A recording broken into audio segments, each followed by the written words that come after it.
À une semaine des vacances d'hiver, c'est une période cruciale pour les stations de ski. Les professionnels de la montagne appellent à la prudence. Après une année sans avoir skié, il faut calmer les ardeurs de certains bolides sur les pistes et retrouver aussi les bons réflexes pour les autres. Reportage en moyenne montagne au col de la Faucille, Philippe Réjani et Laure Crozat. Django à la recherche d'une victime ensevelie à 1500 mètres d'altitude. Car le risque d'avalanche ne concerne pas que la haute montagne. C'est le message de l'opération organisée aujourd'hui sur le domaine des Monts Jura, dans l'Ain. Nos moyennes montagnes de l'Ain sont dangereuses, malgré tout, donc on doit y faire attention.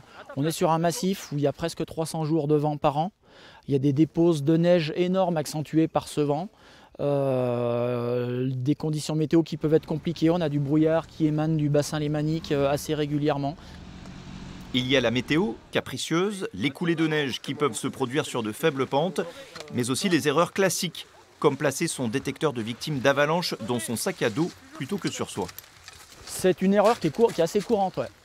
Le temps qu'on mettra à sortir un sac à dos, c'est du temps qu'on perdra pour sortir une victime réelle.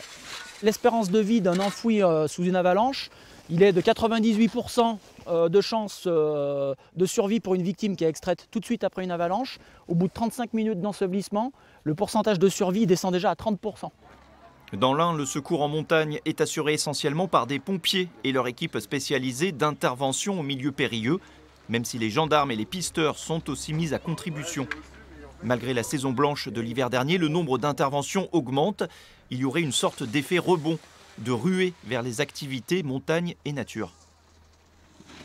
Les gens ont perdu leurs repères, ils ont aussi perdu, il faut dire, une certaine condition physique.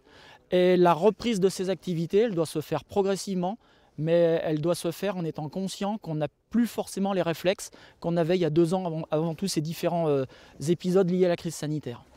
Les secouristes redoutent aussi les effets de l'explosion du ski de randonnée et des raquettes. Des pratiques qui font grimper le nombre de victimes égarées ou blessées. 86 ont été recensées l'an dernier dans l'Ain.